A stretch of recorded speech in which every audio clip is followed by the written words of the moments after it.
So layoffs.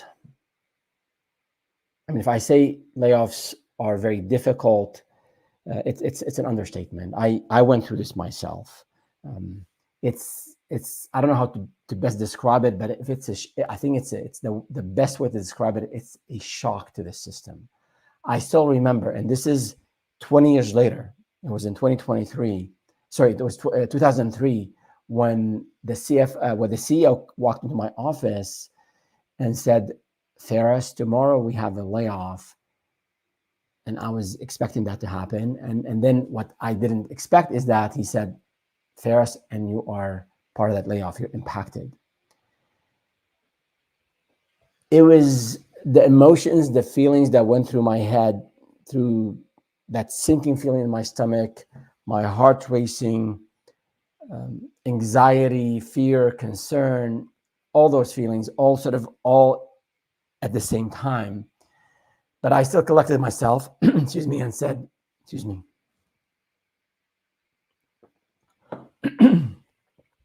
and said, okay, thanks for letting me know ahead. You know, he gave me a courtesy notice one day ahead of everyone else, and went home that night, that afternoon early, and shared with my wife what happened. And she was very supportive and said, "We'll figure things out. Don't worry about it." I had 3 kids at the time. So that is if you're on the receiving end. As I said, there are all these feelings that we all go through. There's the fear of the unknowns, especially if you have a lot of financial commitments, rent, mortgage, kids' education, what have you, big credit card bills. Also, there's now added stress that you have to start looking for a job. If the job market is not hot, what is it that you're going to do? Also, I think, and that's real, that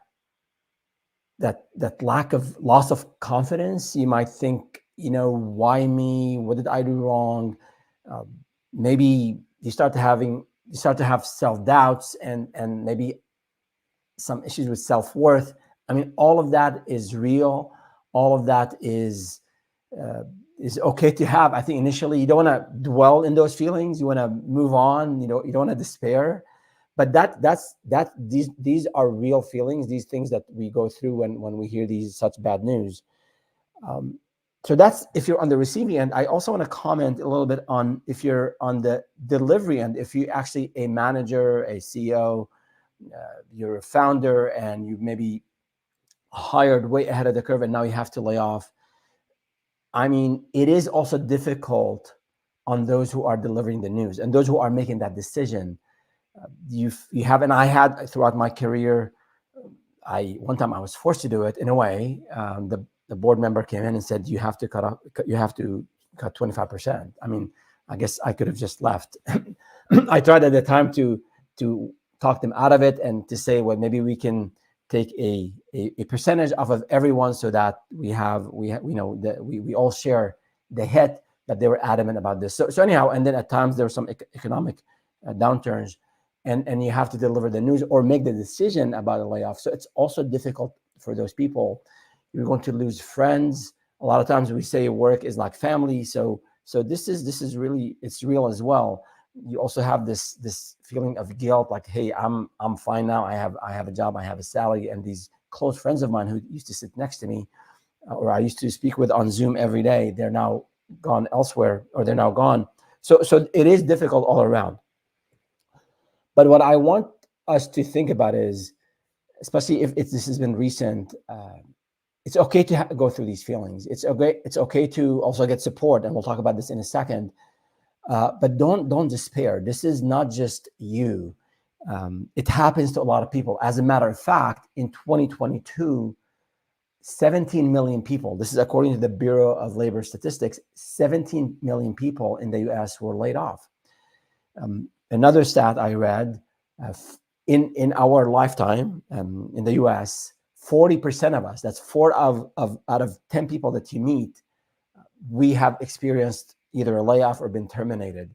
And then if you go through some rough times during maybe the housing crisis, or more recently during COVID, the early days of COVID in 2020, 40 million people were laid off. So It's not just you, it's not just me.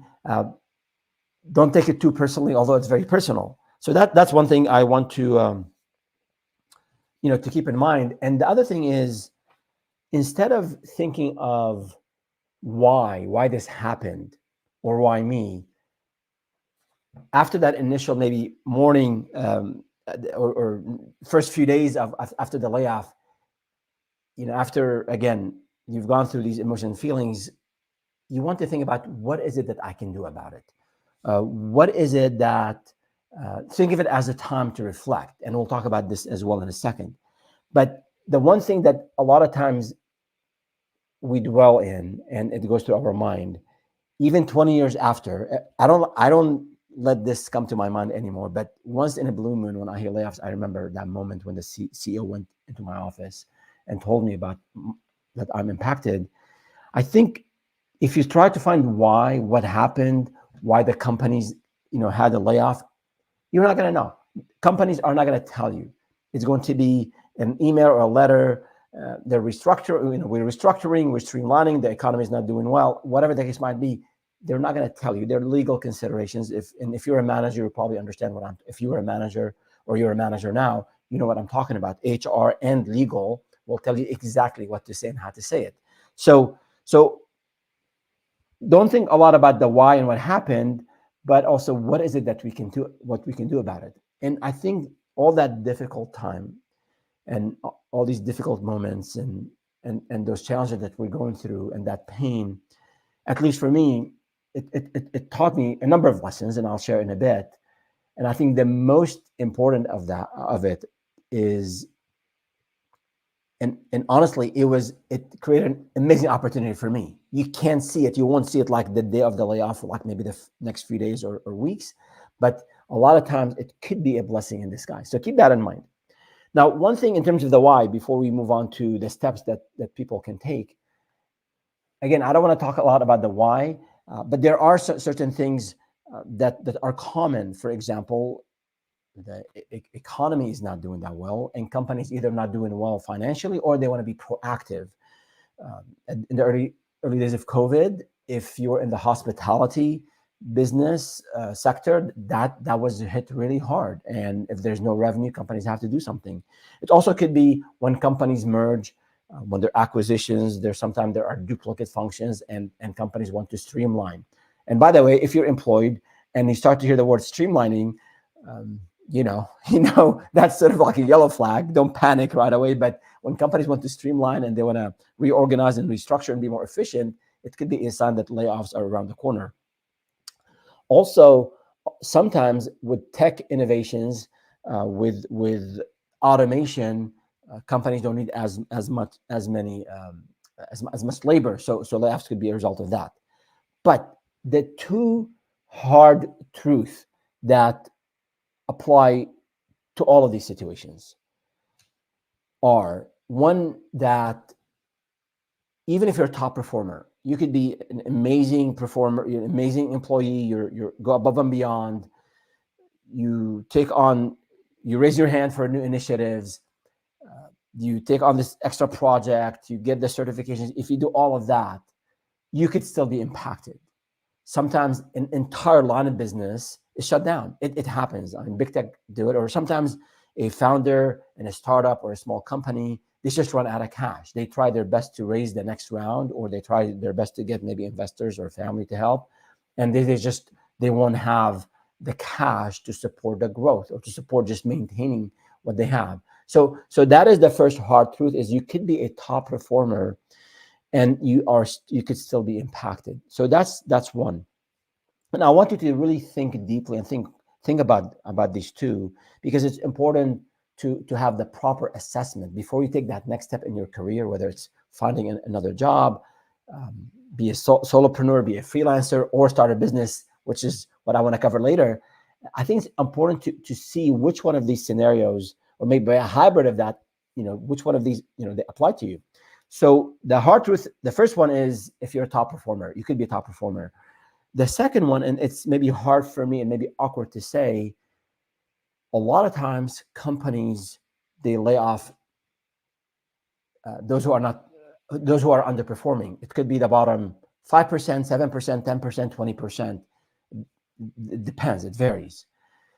And this is really, again, awkward, hard. If I'm speaking with someone one-on-one, I really, it's a disservice if I don't share this. That's one of the reasons why I started this business startup with Ferris. Eric and I did, is that we want to share from our experience, from what I've learned over 25 years working in the industry and in startups. So assessing what happened, understanding what led to that decision. So if you feel that you could have done more, you've been doing the bare minimum, you have been maybe not raising your hand, not taking the initiatives, those maybe on your performance reviews for the last 2-3 reviews, you're not getting sort of excellent or above expectations, you're getting a mediocre performance review. I mean, those are signs that maybe you could have done things differently. Again, what I want to focus on is not what happened in the past. We learn from the past, we assess what happened, maybe spend 2-3 days, agonizing over this, crying over this, regretting all that. I think that's okay for a little bit. But then after that, put it in a box. It's behind us. Okay, I was underperforming. Now I'm going to do better. And this happened to me early on in my career. And I think I said this in last week or the week before briefly, but I'll say it again here. I wasn't impacted by a layoff. Excuse me. I was spared, actually. But that was a massive layoff. I think it was about 50% of the company. We had about 300 people, and the company laid off 150 people. So it was massive. And I was spared. But that whole experience, it was sort of an eye opener. It was a shock. Wait a second, this could have been me. So I decided to, actually, I went and asked to be moved to another department where I thought I would do better. And I started to love what I'm doing, and I put a lot of time into it. I got a master's in management at the time, and engineering management, and moved from technical to a managerial role, project manager role, and then close to sales and marketing. And I loved it. And I started to put the time and the effort, and I learned a lot. So long story short here is that I don't want you to dwell a lot on after you do the assessment.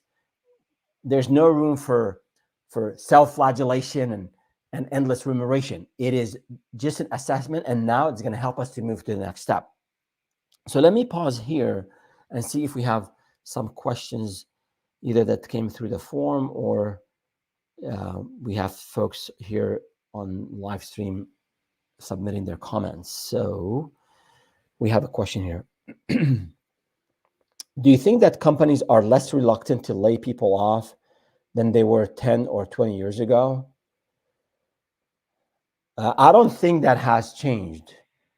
I think the way companies are going about it these days is much better than before. I remember during the early 2000, right after the bubble bursted, some folks were not getting any severance. Some people were getting 2 weeks. Some companies just shut down, and you're on your own. Your badge didn't work, and then your access to the network.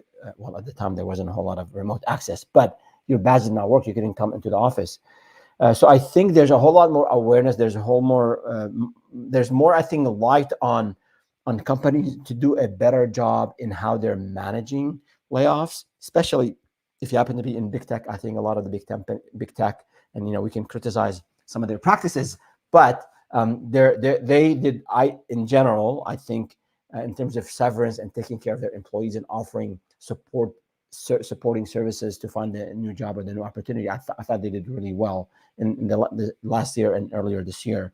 Now, again, smaller companies, if there's not a whole lot of cash around, business owners, founders will have to make really, really tough decisions. But my advice to you, if you're a founder, is remember that you're dealing with people who have lives, who have people they support. So be generous. See what you can do. Do your best to help in this. If this is something you have to go through.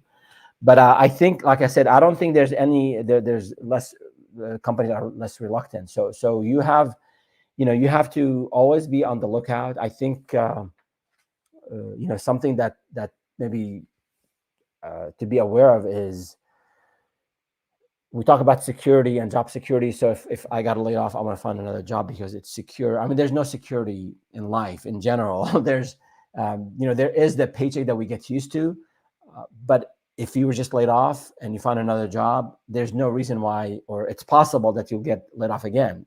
So this is something to be aware of. Companies will do what is best for them, is to make sure they're profitable, to make sure that they are sustainable. They have obligations to their stakeholder, to their shareholders. So yeah, I hope that helped. I don't think we have another question on this topic yet, so we'll move on. Again, if you're joining now, or you're listening to this live stream later, we covered a bit about the two hard truths about layoffs. We talked a little bit about why companies do this and about the emotions that we all go through, but we don't want to dwell in anger or fear. We want to really think about not the why it happened to me, do that assessment, but then focus on what is it that we can do next, which is a nice segue into my next section of this live stream, is about the things that you should do, or I recommend you do right away after a layoff. One is to assess your financial situation. You really have to be super disciplined financially when a layoff occurs. I'm hoping that a lot of the companies, I don't know, I choke when I remember layoffs. So a lot of companies, a lot of us, again, when we were saving a little bit, we have plans for vacations, we have subscription to a whole lot of streaming services, whatever the case might be. But this is the time when there's a layoff. Think of it as an opportunity to look at all your finances and see how you can maximize your savings. You want to preserve cash as much as you can. You want to, if you have a family vacation, maybe postpone it. Maybe instead of going traveling overseas for 5 days, maybe make it a local trip for a day. Still take care of your family, of course, and your loved ones and people you care for. But I think it's really important to do this very. And if you're not good with numbers and finances, get the help of a consultant, a financial advisor, someone who would look at you and assume the worst and plan for, hope for the best and assume the worst. So you might not find another job for 6 months. Or if you're, again, thinking about starting a business, it might take you 6 months to get revenue. So look at the cash that you have and figure out ways to preserve that cash. Also, filing for unemployment is something that you want to look into. I think it's a no-brainer. The only caution here is that look at if you're getting severance. I'm hoping all companies are doing that now. They're giving severance.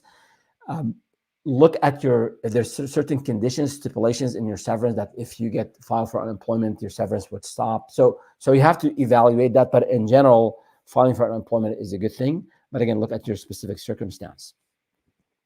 Now, the second part, which is about staying calm and reflecting, easier said than done, I know, especially initially.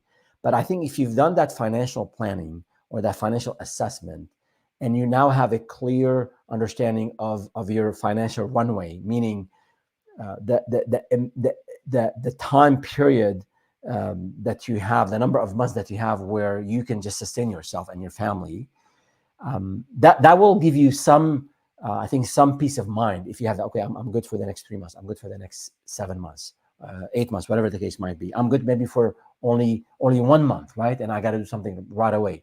So that financial assessment is helpful, and it will help you with this next recommendation, is about staying calm and reflecting, and think about. Again, this is a shock to the system.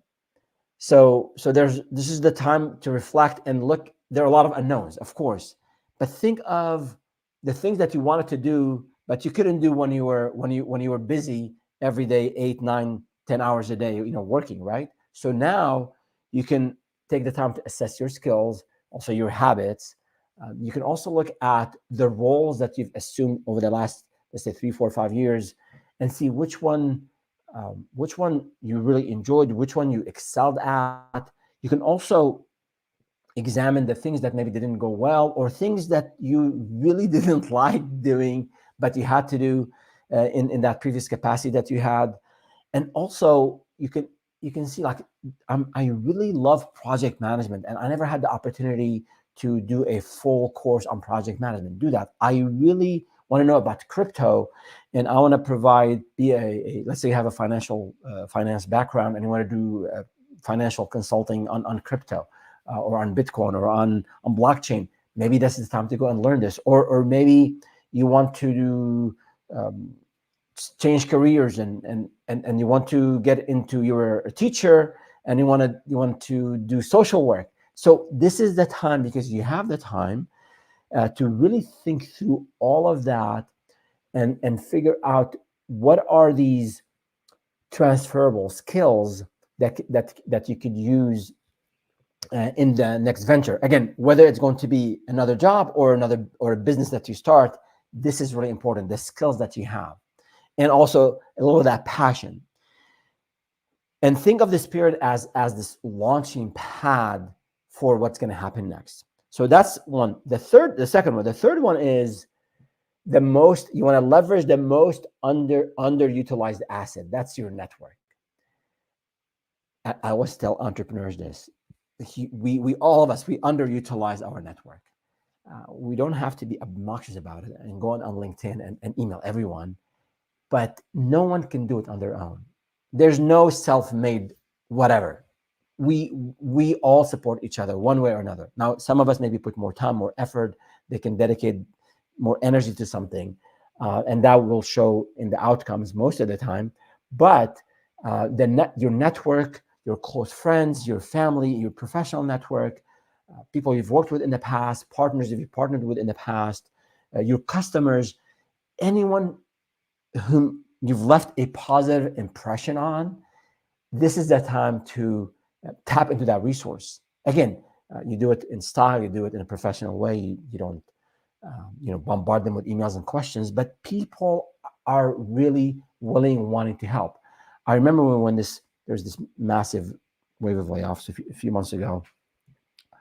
I saw that on LinkedIn, like people start to say, open to work, and a whole lot of people, myself included, we posted, hey, anyone in my network, if you've been impacted by a layoff, reach out. I'm happy to help. So don't be shy to ask for help. It's difficult for some of us more than others. Whatever the case might be, these people out there, you left maybe a positive impression on them. You've helped them in one scenario. Maybe you're the shoulder they cried on once at work, or maybe you help them find a job. They will reciprocate. So leverage your network. And again, if you're looking to find a job, remember that a lot of jobs, and I read one of the statistics, like 80% of the job, they get filled in through networking and internal recommendations. So you reach out to your network is really important. And the other thing to keep in mind is, when you reach out to your network, not only to ask, hey, help me find a job, or I have this business idea that I want to start, but also if you have some trusted friends, if you have people who are maybe rough around the edges, maybe they don't have a filter, those folks, they're sincere, they're nice, they're not mean. Those are the ones who will tell you exactly the issue, or they'll tell you exactly the issues maybe that you're experiencing, or you're experiencing at your previous job. So you want to reach out to friends to help, to support you emotionally, psychologically. Some of us might need to see a professional. That's all good. Whatever is needed, you got to do. But also, when you seek out and speak with those who will tell you candidly their assessment of your situation, I think that's really important. Because remember what we talked about, doing that assessment, like what happened when I was working. Maybe I wasn't performing as much as I could have been, or I should have been.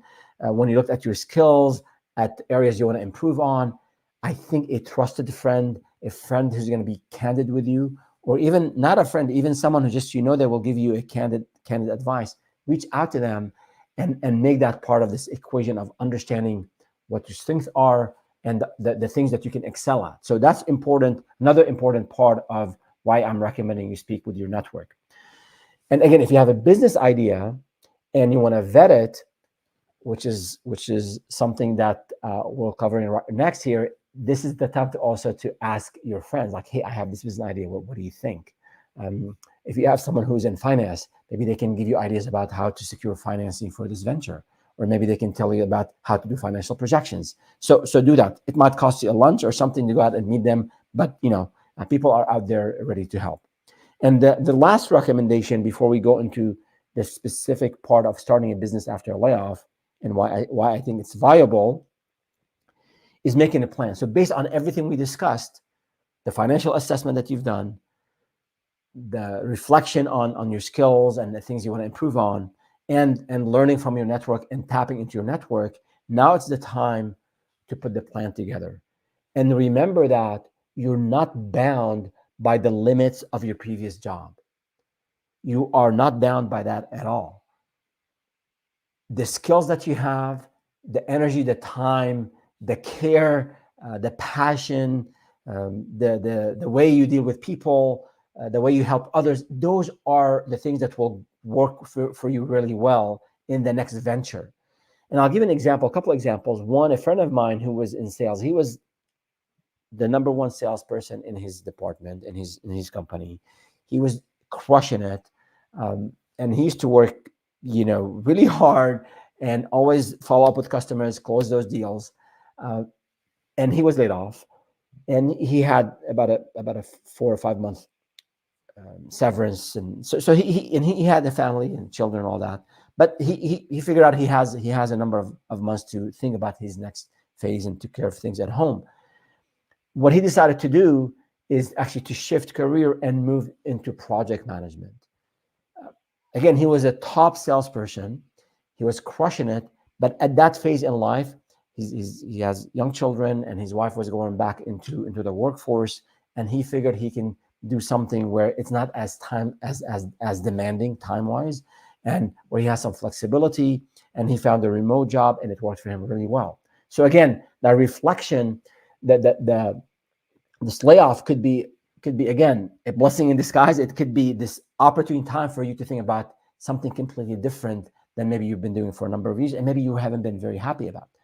The other thing is, let's say you're very technical and you want to move, but you just always loved marketing, and marketing, say, it's amazing how you can persuade people to buy things, and you want to get into that area. So this is an opportunity for you. This is an opportunity for you to go and maybe become a content writer if you write well in that marketing department. And the fact that you are technical and you can write well, the marketing department they're going to love you, because now you can translate whatever the technical folks talk about that maybe no one else but them understand. Now you can, because of your technical background, you can turn that into an asset and translate and that technical jargon into something that marketing people love to have, and then that would be used on their website for content marketing. So again, a lot of opportunities. Again, think about skills. Think about your own strength. For example, you're really good with people. You connect well with people. You're good with customers. Or again, you're very detail oriented, or maybe you're more of a strategist. Those are the things you want to focus on. So don't be limited, or don't want to be bound by the limits of your previous position. And in terms of starting a business, which is the next and the last section of this live stream today, is a lot of people think it's a crazy idea that, hey, I just got laid off. A lot of new businesses fail, and they do. It's too risky for me to do that. So the most secure thing for me is to find another job. As I said earlier, if you're just laid off, there's no guarantee that you get into another job and you get laid off as well. Even again, if you're a top performer, even if you're not a top performer, but you learned and you've got more certifications, and now you look at work completely differently, and you work harder. Even if you're that, you could get laid off. So I think this consistency, or this paycheck, the paychecks we get every other week, the benefits we have, the health insurance, the 401k, all of that, the bonuses, the time off, in a way, it gives us this sense of, I think, false security that we have it and it's permanent. It's not. So if this idea of starting a business is crossing your mind after a layoff, do not brush it off. And with my own experience, that's how I got into startups, is after I was laid off, and it wasn't something I was thinking about doing because of these same reasons I just mentioned. Like I said, hey, a job is secure. I have family, I have kids. But talking to a couple of friends, after, and I started to look for a job, and then it was really, the economy was in a bad place at the time. So no one was even responding to me. So talking to a few friends and talking to a specific friend, he and I, started that first business we had. So it's not that crazy of an idea because you already have a lot of unknowns. There's a lot of ambiguity into what's going to happen. Again, if you have that financial runway, then you can spend some of the time maybe looking for a job. If you're still not 100% sure about looking and starting a business, you can spend, let's say, 1 to 3 hours a day looking for a job, and then the rest of the time you can spend about that business idea. And I'll get to that more in a second. But about starting a business is not unheard of. Actually, you could be among maybe the famous people like J.K. Rowling. She was laid off. She was let go from a job before. Obviously, she wrote Harry Potter. Oprah Winfrey. She was let go from her first TV job. And the one that I learned about recently, I couldn't believe. Walt Disney. He was fired from a newspaper for lacking imagination. So, I mean, I don't know how it feels like if I was the manager. If I were the manager who fired Walt Disney, and 10 years later, or I don't know how many years later, Walt Disney is the brand that it is today. So if it happened to these people, hey, it could happen to you. So I think, don't brush off the idea of starting a business. Don't think it's too scary. It's too risky, too scary. A lot of unknowns. I think you can do it gradually. You can, for example, you can freelance. So I spoke with someone who was just laid off, and she was debating whether she wants to start her own business or look for a job. So and she hasn't really done any assessment about the specific idea that she wants to pursue. So I said, and she has done some freelancing before. So I said, hey, my friend, you already know freelancing, so maybe just do a little bit more of it and get used to getting one project, then another project, right? It's not going to be maybe consistent initially, but see how that works. Or maybe, because maybe you don't want to think of starting a business and grow it. Maybe that's not you. A lot of what I share and a lot of the content we produce is about, it applies to solopreneurs for the most part, but a lot of it is also about growth. About how growing companies. That's my experience, and that's what I'm sharing, and that's what we research and share with you all. So if the concept of starting a business is just too scary, maybe you can do some freelancing. Maybe you can think of it as, maybe I'll just be a solopreneur. I don't have to hire and grow big. So you have options. So before I go to the question on what does starting a new business mean, let me just see if we're getting some questions here. Let's see. We have one here. After a layoff, should I consider taking a less desirable job just to maintain cash flow? So if you get laid off, should I consider taking a less desirable job just to maintain cash flow? That is a question from the trenches. That's a real thing. I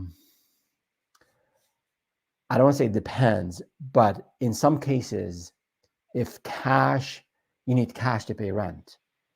I mean, that's just maybe one extreme scenario. You don't have any savings for whatever reason. Again, we don't judge. People go through a lot. So if cash is very tight and you were just laid off and you just need cash to sustain yourself and pay rent and get food on the table, you got to do what you got to do. So but I wouldn't make that a long-term strategy. Again, it's going to be It's going to be a difficult time. There's no disagreement. It's going to be, you have to be creative. You have to tap into your resources. You have to potentially work 2 jobs. But I would say if you're in the situation where cash is very tight, then you don't want to accumulate debt. I would say find something where you can just maintain positive, not even positive cash flow. Just make sure you're not in debt and you're maintaining, you're covering your expenses. And though I wouldn't say take another job just to start saving, but I would say dedicate the time that you have after doing the minimum to just sustain your life and your expense, take care of your expenses. Dedicate the rest of your time to think about the next phase. So this could be just maybe this could be a stepping stone. This could be something temporary, but I would not advise, if cash is not an immediate issue, if you have, again, a 3-month or a 6-month runway without having to tap into your 401k or without having to borrow money, I would say don't take a less desirable job just to get cash. And I know it's the clock is ticking.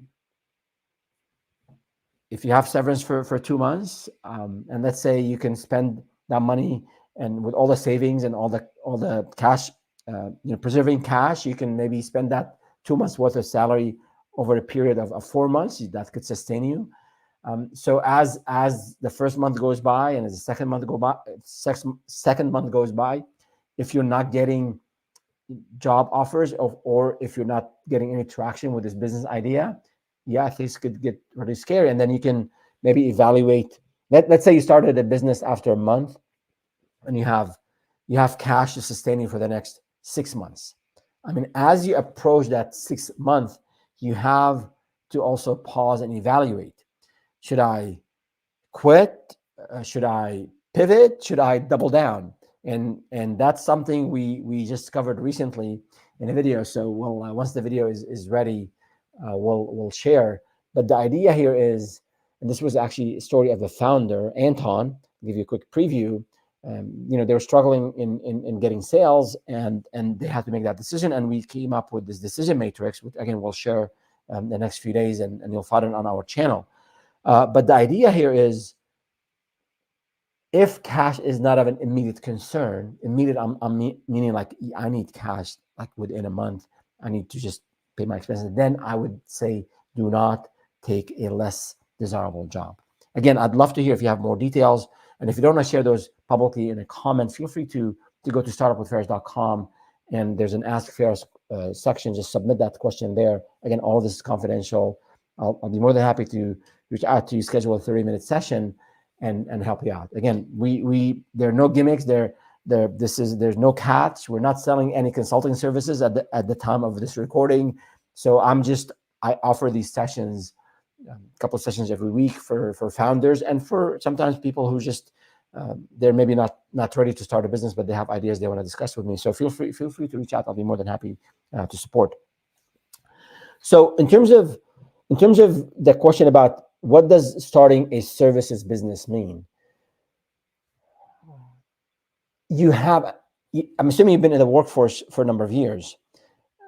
You have some skills. You have a certain domain really well. If you couple that with some research on a need in the marketplace, people need that service, and it's not maybe too competitive, and maybe you can differentiate your offering based on maybe price or based on amazing customer service, whatever the case might be, however you want to differentiate. The skills that you have and the need in the market, I think that is the first step in giving you some assurances that I have something to build a business around. And even if you don't think that you are the master of this domain, whatever that is, it could be something very high end. It could be something where you provide financial advice and financial service to the top 1%, or it could be something on the other end of the spectrum, anything in between, whatever the case might be. You might not be the top consultant, the top guru, but if you have 3, 4, 5 years of experience in one domain, obviously you can continue to learn. There are a lot of free resources online, but that expertise is relative to other people who have zero expertise in this area, will give you an edge. Okay, so think of your skills, think of the need in the market, and then also think about it based on the assessment you've done on the things that excited you at your previous roles, and those could be the components of the service that you offer. Okay, so that's sort of, I think, what the basic foundation of what it takes to start a business. And if you are starting a services business, and we talk a lot about services and consulting under the Startup with Ferris brand, a lot of these concepts apply to folks who are doing product companies, but most of our content is for services and consulting. That's my background, most of my professional background. But the good thing about starting a services and consulting businesses is that for most cases, you don't need as much capital as starting a business where you need to invest heavily in, let's say you have to hire 10 programmers, and that's going to be, I don't know, $150,000 a month of worth of cash that you have to have. So those are all, I think, things for you to consider on what it takes to start that business. Now, the specifics of starting a business in terms of the proper vetting of the idea, writing a business plan, having a sales plan, having a marketing plan, how is it that you will differentiate yourself and deliver that service? This is all important. The back office, HR, again, initially you might not need all of these, but initially you definitely have to vet the idea. You definitely have to write the business plan. You definitely have to speak with a lawyer. It's important. All of those are applied to you and apply to anyone who wants to start a business, whether you've been laid off or not. And our channel, Startup with Ferris, on YouTube, the Startup with Ferris channel, this is what we produce. So check out the videos we have, and they cover everything I've just mentioned in terms of the vetting the idea, in terms of sales and marketing, in terms of just the mindset of an entrepreneur. So check those out. And again, if you're not sure about, well, I have this idea, should I start a business or not? If you email me, I'll be more than happy to schedule a session and give you some tips on how to navigate. Let me see if we have a question here. Yes.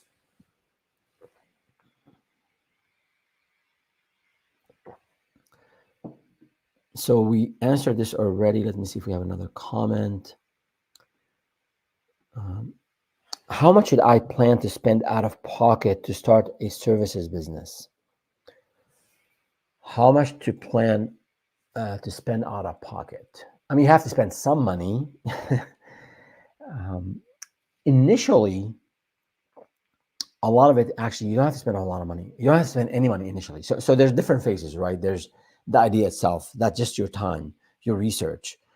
If you want to, let's say you want to do youth counseling, and let's say you haven't done any counseling before, but you have the education, the educational requirements. But let's say you're a teacher, now you want to just do something different. So youth counseling, you might need a computer, you might need maybe some online service, but initially vetting the idea in your town, or maybe if you're doing this online, it's all research. It's just all time. And if you were laid off, the one thing that you have that no one else has is time. So there's very little money that you have to spend initially, just in terms of vetting, validating the ideas, doing competitive research, speaking with others. It's just your time, right? Now, as you start to think about marketing the business, before that, in terms of the initial legal structure, you have to get with a lawyer or use, if it's something simple, maybe use something online. But I do recommend you speak with a lawyer, and we have a playlist on that. The LLC or the S corp, what have you. Those are, you have to spend a little bit of money on that. Maybe probably less than $2,000, including the lawyer's fees. And if you have a partner, you need some money for the partner's agreement. But then you have to allocate some money for marketing. So I think you can start with very little. Again, if cash is very tight, there's a classic book on this called Guerrilla Marketing. I know it's an old book from, I don't know how many years ago, 20, 30 years ago, But I'm telling you, that mindset, that guerrilla marketing mindset, is essential for entrepreneurs. Even if you have money and you have investors and cash is not an issue, that mindset of that hustling mindset, the going to these networking events, going to telling everybody that you know about your new business, um, just finding creative ways to tell the world that you exist and your business exists. I think all of that you don't need a whole lot of money for. So again, initially, I think for a services business, you don't need a lot of cash. Depending if you're doing um, lawn mowing, sustainable lawn mowing services, obviously you have to have your fleet, you have to have equipment. So it's going to depend on the service you offer. If it's a physical service, you might need some cash for that equipment, but there are resources. So we'll have that, like the SBA. We had I think in the previous video on some of the industry trends. In September, we covered some specific things where the SBA, they're lowering, actually they're requiring less red tape for you to get a loan as a business owner, and they're making it easier for you to help kickstart your business. So those are some ideas. Again, if you have a specific idea that you're vetting and you're not sure about, feel free to email me, and then we'll be more than happy to give you hopefully some more insights. And then here, the last section, last but not least, is what I just said earlier about the time. I really want you to take your time seriously. Again, after that initial shock, after the first few days, you get up in the morning, you're used to go to work, commute, or maybe just go online if you're working remotely. Now you have the whole day. And if you're not certain about starting a business, again, dedicate half the day or 3 hours a day to look for a job. And that's what forget about starting a business. If you're serious about finding another job, you got to put the time. Finding a job is a full-time job, as I always tell folks, especially young folks who just graduate and they call and they need help. And I tell them, show me your list of companies you're reaching out to. Show me the contacts. Are you following up? You almost have to have your own CRM. So the same thing here. The time, if you're certain that you want to start a business, then drop that looking for a job, 3 hours that you're spending, and focus all of it on the business. But regardless, time is on your side, and it's something that others don't have. The other thing is, like I said, in terms of in terms of vetting that idea, I think if the idea is going to require a whole lot more cash than maybe that you planned for, so you have to be very careful here, with that cash or the financial assessment that we discussed earlier, and your financial runway. You want to make sure you're really, really disciplined. You've budgeted everything personally, and then for the business. And if you think you have to tap into your savings, you have to, I had to tap into my 401k. Make sure you don't take any of these decisions lightly, because those could actually impact you personally on the long run. Those could impact your loved ones. So take a look at your severance that you're getting. Hopefully you're getting a good severance. If you're getting $7,000 a month for 3 months, if your expenses add up to $7,000 a month, that means you have a financial runway of 3 months. Now, if you can be very creative and cut down your expenses to $3,500, guess what? You've doubled your financial runway. So now you have 6 months to vet your idea, to talk to people about it, to research competitors, to put some feelers out there, to freelance for a little bit, to write down the business plan. I mean, 6 months is a long time, and potentially you can be generating revenue ahead of that period. So keep those in mind. Is plan as we wrap up. Make sure that you make absolute optimal use of your time, and also make sure you're very, very financially disciplined. So with that, I'll see if we have any other questions. If not, we'll wrap it up. And there are a couple of things I want to mention, but let's see. we do have some questions.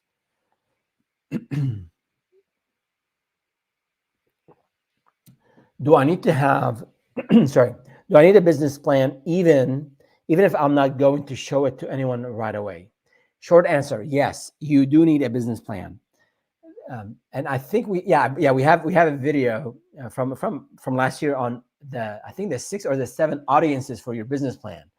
And jokes aside, I think I listed the last audience is you, the entrepreneur, the aspiring entrepreneur.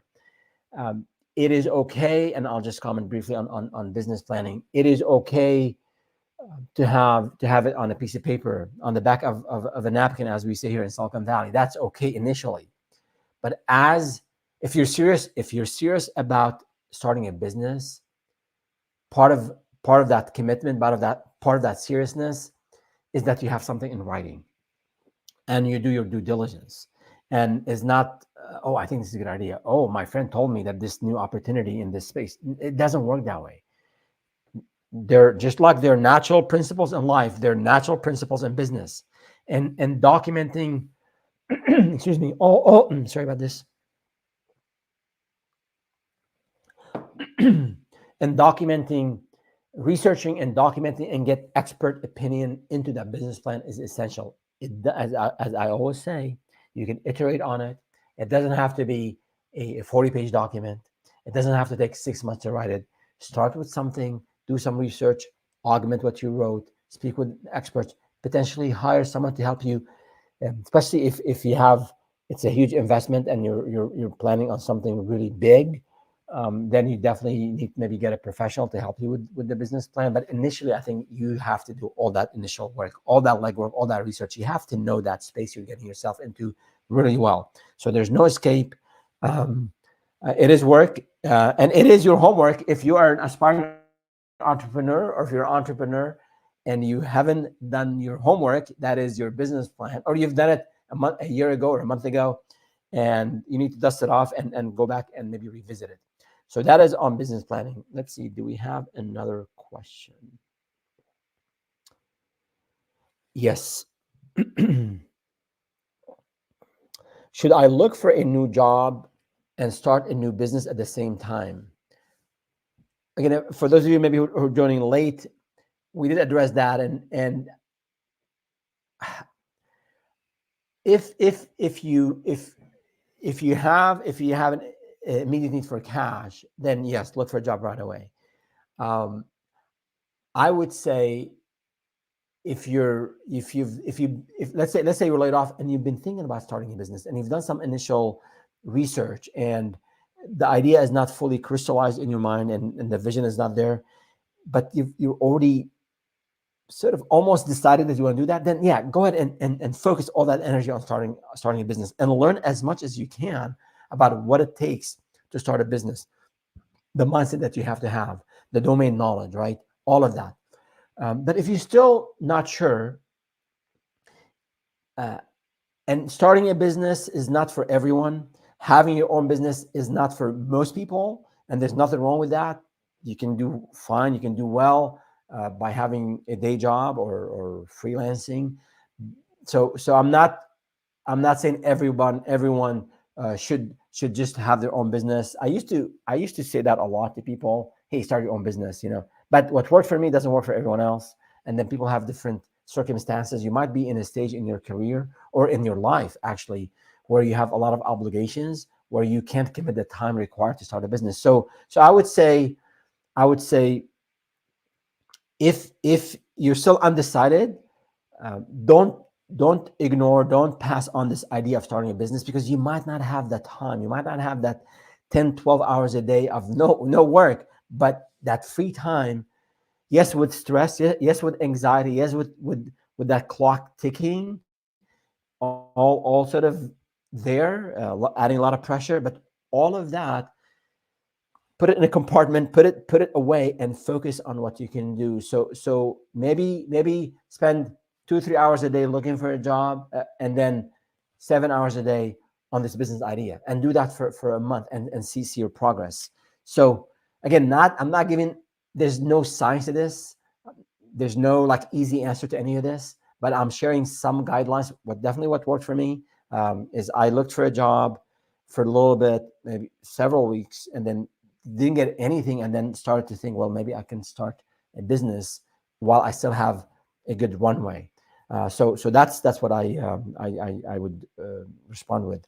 Let's see. I think that is the last question. Don't see anything else. Good. All right. Well, thank you so much for watching, for listening, and for those of you who are listening later or watching later, don't forget, if you find this material, this content, this video useful to you, helpful to you, please hit the like button. It shows that